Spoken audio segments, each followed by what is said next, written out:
ఇవాళ నేను సుబ్బు గారు ఇక్కడ పాల్దీ తాండాకు వచ్చాము. ఇక్కడ ఒక ఆయన పాపం గుండెపోటుతో చనిపోయారు. ఇలా ఇన్నాళ్ళు మనం చూస్తున్న ఈ స్కామ్లో పాపం 50 లక్షలు ఇచ్చారట.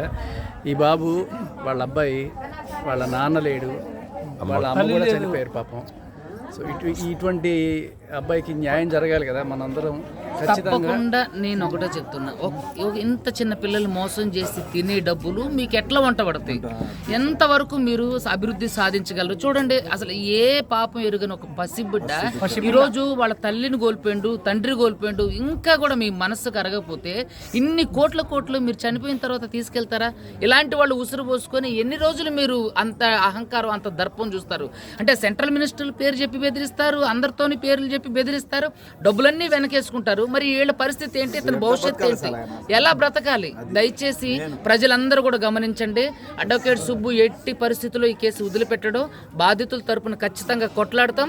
వీళ్ళ డబ్బులు అన్నా పైసాతో సహా వచ్చేంత వరకు నా శక్తి వంచన లేకుండా ఎంతవరకు నేను ప్రయత్నించగలగలో అంతవరకు ప్రయత్నం చేస్తాం.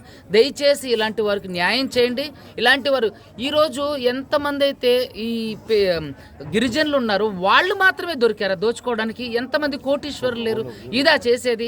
అరే, పేదోడింట్లో ఉన్నటువంటి గంజిలో ఉన్నటువంటి ఉప్పు మీద మీ దృష్టి పడ్డప్పుడు కోట్ల పడగెత్తిన వాళ్ళ మీద ఎందుకని మీరు చేయట్లేదు? ఇలాంటి వారి గంజిలో ఉన్నటువంటి అన్నం తినేటువంటి అన్నంలో మట్టి ఇస్తే మీకేమంత అభివృద్ధి చేస్తారు? దయచేసి ప్రజలందరూ గమనించండి. చూడండి, ఈ రోజు చనిపోయినటువంటి ఈ పాల్ది రమేష్ వాళ్ళ కొడుకు, ఇతను ఒక్కగానొక్క కొడుకు, తల్లి లేదు, తండ్రి లేదు, అందరూ చనిపోయారు. దయచేసి న్యాయం చేయండి ప్రజలారా. మీరందరూ కూడా నడుం బిగించి ఇంతవరకు ఎంతో సపోర్ట్ చేస్తూ వస్తున్నారు. శేఖర్ భాషా గారు లాంటి ఎంతో మంది వేదిక కూడా పంచుకున్నారు. దయచేసి అందరూ కూడా ఇలాంటి పిల్లలకి న్యాయం చేయండి.